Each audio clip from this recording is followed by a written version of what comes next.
Alhamdulillah, mereka telah ditemukan. Alhamdulillah, tim kami sudah menemukan. Siapa nama ini? Ini Nabil. Selamat. Ini Yano. Alfa. Sama Buma. Alhamdulillah. Assalamualaikum warahmatullahi wabarakatuh. Salam warahmatullahi Pemirsa Bang wabarakatuh. Kapos, kembali lagi dalam dialog Ruang Tengah bersama saya Fikis. Pada edisi kali ini kita akan membahas terkait proses pencarian dari kejadian 4 remaja yang dikabarkan hilang atau tersesat di hutan Bukit Maras beberapa waktu yang lalu. Nah, tentunya dari proses pencarian ini juga terdapat bantuan atau pertolongan dari tim SAR gabungan ya untuk menyelamatkan 4 remaja ini sehingga akhirnya mereka bisa ditemukan dalam kondisi selamat. Nah, untuk mengetahui lebih lanjut seperti apa proses pencarian tersebut, sudah hadir bersama kami Bapak Danu Wahyudi Eskom selaku Kasubsi Operasi Kantor Pencarian Pertolongan Pangkal Pinang. Baik, selamat pagi Pak Danu. Pagi Mbak. Bagaimana kabarnya hari ini? Alhamdulillah sehat. Sehat ya? Terima kasih sudah hadir bersama kami. Baik Pak, saya ingin mengajak pemirsa Bang Kapos untuk kembali ke kejadian awal Ya. saat pertama kali tim SAR mendapatkan laporan ada 4 remaja hilang di hutan Bukit Maras.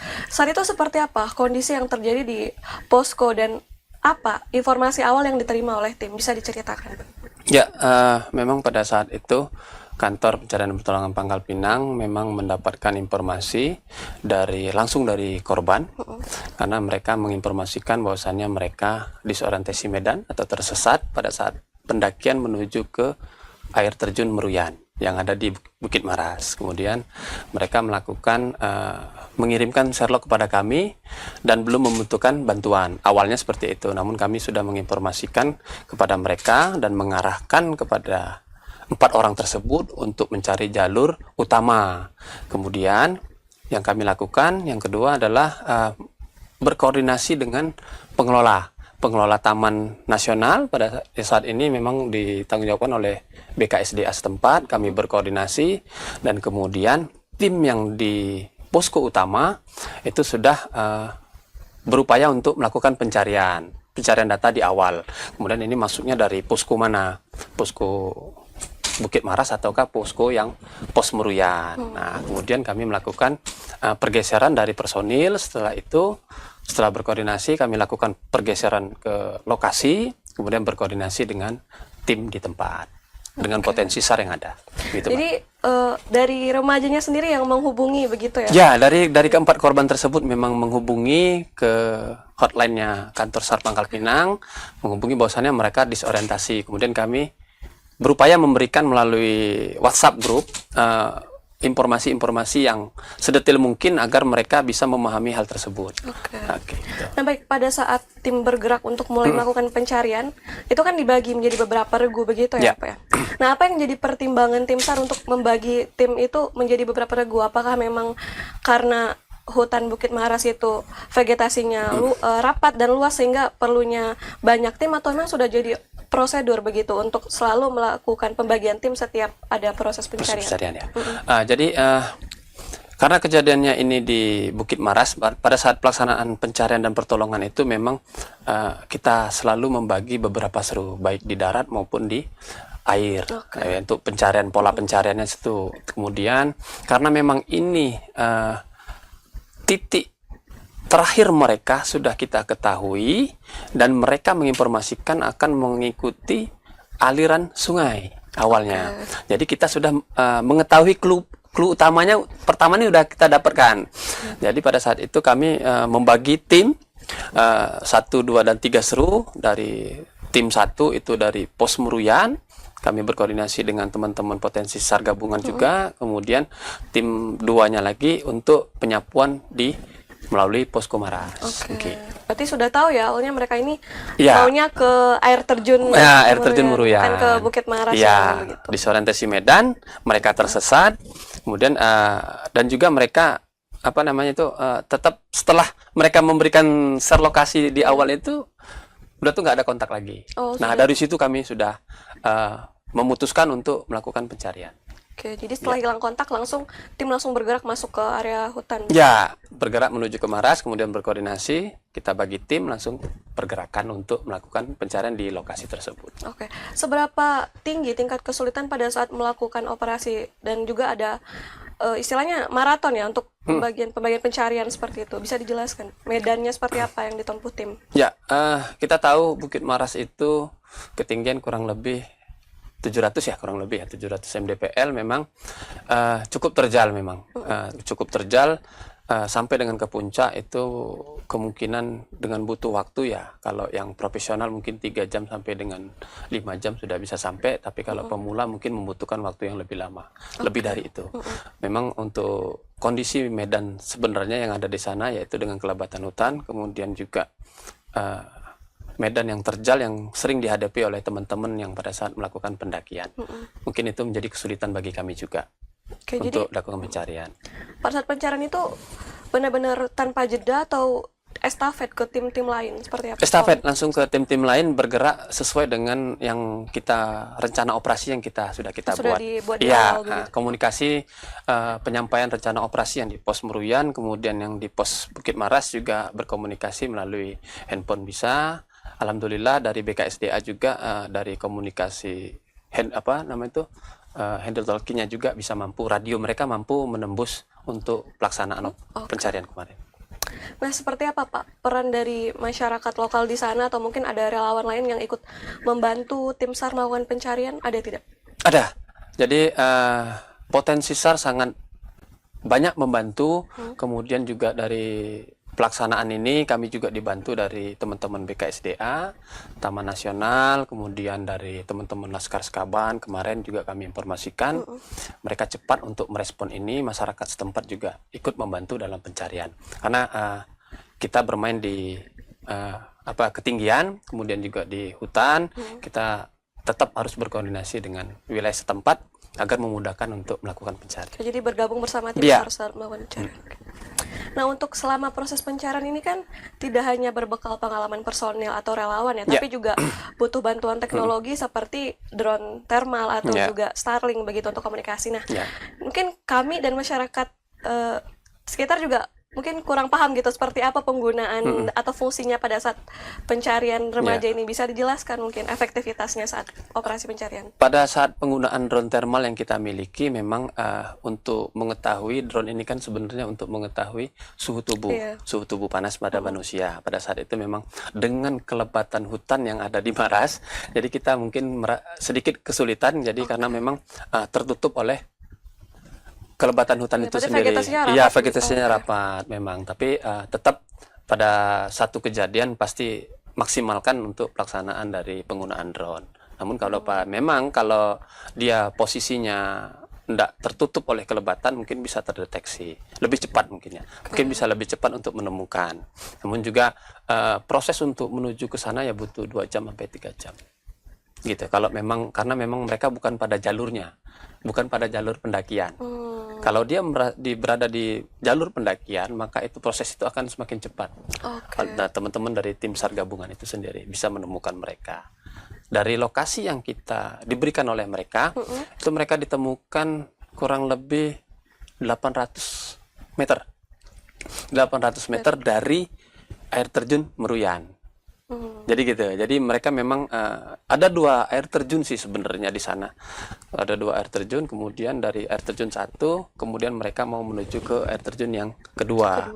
Yang Meruyan tadi. Kemudian kami arahkan bahwasannya harus menuju ke jalur utama, kemudian mengikuti jalur selanjutnya itu pasti akan ketemu, dan kemudian mereka memutuskan untuk membuat jalur sendiri. Jadi awalnya sudah diinformasikan hal tersebut. Nah, sudah diinformasikan, namun mereka ini sudah membuat itu dulu, membuat jalur sendiri. Jadi mereka di situasi medan ya kelelahan, kemudian menginformasikan ke kita. Ceritanya seperti itu, Pak. Nah, kalau untuk drone thermal tadi tuh, dia tuh kan mendeteksi suhu tubuh begitu kan, dan awalnya tim SAR udah diinformasikan nih Sherlock-nya di sini mereka begitu. Nah, itu terdeteksi nggak dari drone thermal itu? Enggak. Terjadi kami langsung menggunakan pencarian di awal langsung menuju ke titik lokasi. Kecepatan yang kita cari kemarin. Memang kami memaksimalkan dengan tim SAR gabungan. Ini lokasi sudah kita ketahui. mereka pasti tidak jauh bergeser. Kemudian kecepatan yang harus kita lakukan untuk melakukan evakuasi terhadap bisa 4 orang menemukan. tersebut. Iya. Kalau untuk penggunaan Starlink sendiri seperti apa? Dan koordinasinya antara tim yang masuk ke hutan untuk pencarian dan juga tim yang menunggu di bawah mungkin ada Ya. terganggu sinyal atau seperti apa? Jadi kalau untuk penggunaan Starlink memang kami gunakan pada saat kita blank spot pada satu daerah yang tidak mempunyai sinyal. Kemudian di Maras ini kan hanya ada beberapa titik memang pada saat di jalur pendakian ke Maras itu memang ada beberapa titik yang blank spot. Namun pada saat kita bergeser beberapa ratus meter mungkin sudah bisa mendapatkan sinyal sebenarnya. Tapi kalau memang pada saat itu memang blank spot, maka Starlink lah alat utama kita untuk menyampaikan informasi ke posko di bawah, seperti itu. Pada saat sudah blank spot langsung menggunakan Starlink begitu. Menggunakan Starlink. Tapi di hutan tuh ternyata masih bisa ada komunikasi. Iya. Nah, baik dari proses selama pencarian ini kan yang paling ditunggu-tunggu tuh pasti adalah momen ketika sudah bertemu dengan korban begitu. Nah, bisa diceritakan seperti apa kondisi pertama kali atau visual para remaja-remaja ini saat mereka akhirnya pertama kali bertemu tim SAR begitu setelah mereka menunggu? Ya, pada saat itu kami mendapat informasi dari tim 1 karena korban ditemukan 800 ya kurang lebih 800 meter ya dari air terjun Meruyan. Kemudian visual yang kami dapatkan adalah mereka kelelahan karena memang ada satu yang mengalami ekstremitas bawah bagian kanan karena terjatuh informasinya. Kemudian ya kelelahan, intinya mereka kelelahan, disorientasi medan tadi karena mungkin mereka mencoba mencari jalan keluar sendiri, kemudian tidak mendapatkan itu, kemudian ditemukan oleh tim gabungan. Apa respon pertama kali saat mereka melihat tim SAR? Apakah ada momen-momen ketika mereka menangis terseduh-seduh, ataukah terlihat sangat tertekan, ataukah seperti apa begitu? Kalau untuk secara ininya ada sedikit emosional yang lega gitu loh, Mbak. Apa namanya itu merasa kami sudah ditemukan ya. Iya. Jadi selamat ini gitu kan. Jadi mereka merasa berarti setelah informasi yang diberikan berarti teman-teman dari tim SAR gabungan juga kami berupaya untuk melakukan secepat mungkin evakuasi karena memang lokasinya sudah kita ketahui untuk awal. Berbeda dengan pelaksanaan operasi SAR yang memang lokasi yang belum kita ketahui. Nah, itu ada prosedur-prosedur yang harus kita lakukan, penyapuan tipenya untuk melakukan pencarian di gunung hutan seperti itu, Mbak. Begitu. Iya, kesulitannya sih seperti itu. Karena memang korban ini sudah memberikan lokasi awal gitu.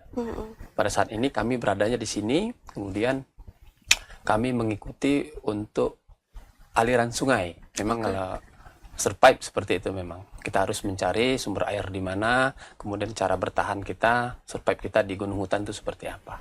Gitu, jadi informasi dari mereka tuh sangat membantu ya? Sangat membantu sekali untuk kami sebagai tim SAR gabungan ini untuk melakukan secepat mungkin pelaksanaan evakuasi. Gitu, Pak.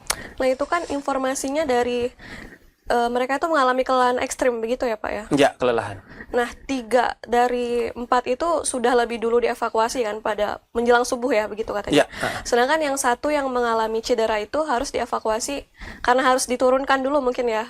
Nah, itu evakuasinya sekitar pukul 6:30 pagi. Ya, Nah, 6.30. bisa diceritakan seperti apa kendala sehingga evakuasi yang cedera ini memakan waktu lebih lama? Begitu? Ya, karena memang proses evakuasi ini kan dari lokasi mereka ditemukan, itu jaraknya mungkin dengan berjalan kaki itu mungkin bisa 1 jam lebih.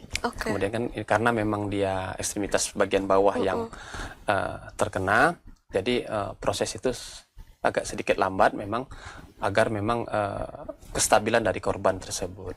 Karena prosesnya memang 1 jam lebih.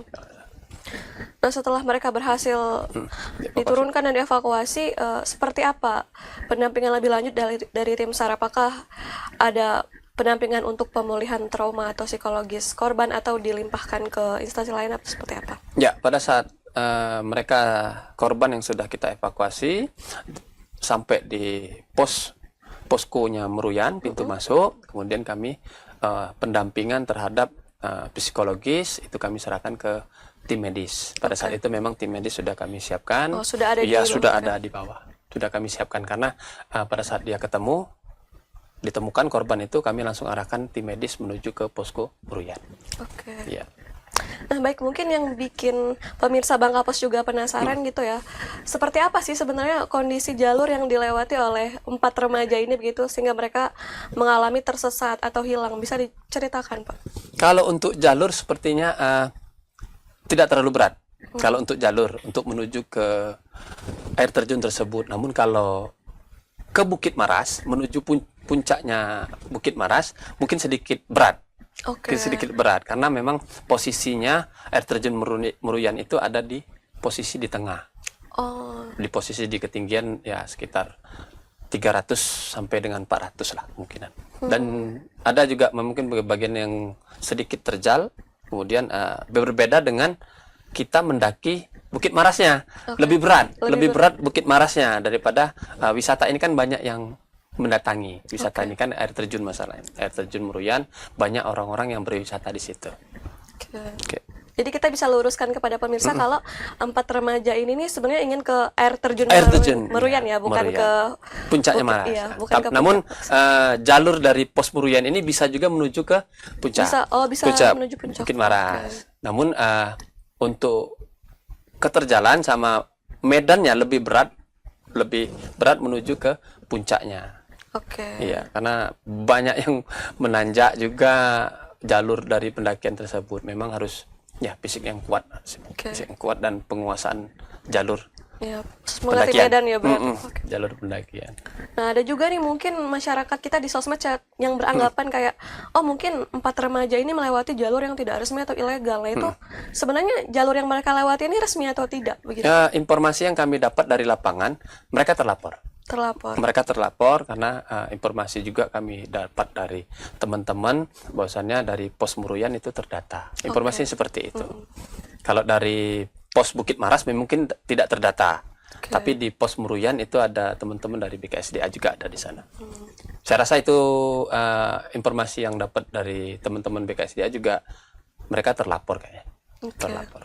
Kalau untuk jalur yang mereka gunakan berarti bisa dibilang jalur resmi ya, Iya, berarti. jalur resmi. Oke.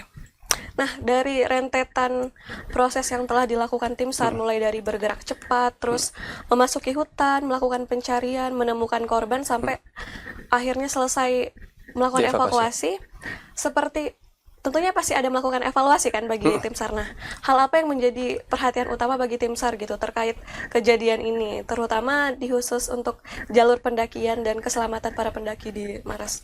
Ya, terkait dengan pelaksanaan operasi kemarin memang kami melakukan evaluasi. Yang pertama memang dari Basarnas sendiri berkoordinasi dengan pengelola Taman Nasional. Nah, ini kan memang ditanggungjawabkan oleh Kementerian Kehutanan, kemudian di BKSDA ya. BKSDA, Taman Nasional, kami tetap wajib berkoordinasi dengan teman-teman BKSDA terkait apabila memang adanya pendaki yang membutuhkan evakuasi ataupun membutuhkan pertolongan pada saat di wilayah tersebut, maka ini akan memudahkan kami dalam melakukan pencarian. Ya.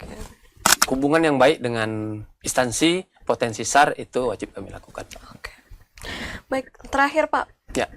Pesannya mungkin atau himbauannya kepada masyarakat kita yang ingin beraktivitas di alam terbuka seperti ini, terkhusus anak-anak gitu atau remaja yang gemar-gemar ingin mendaki begitu, agar tidak terulang lagi hal seperti ini. Ya, untuk teman-teman yang penggiat wisata yang outbound yang di luar dari olahraga ataupun yang wisata yang pendakian, kemudian kami menginformasikan kepada seluruh penghobi. Yang pertama adalah penguasaan jalur orientasi medan yang benar-benar harus kita ketahui, itu yang pertama. Ya, yang kedua, jangan lupa dengan kekuatan fisik sebelum melakukan perjalanan yang jauh agar sekiranya dapat memaksimalkan fisik yang baik, kemudian logistik yang cukup, kemudian peralatan medis yang dibutuhkan. Yang terakhir adalah jangan lupa berkoordinasi, melaporkan kepada pengelola Agar apabila terdata. agar terdata. Ini akan lebih memudahkan kita dalam melakukan pertolongan.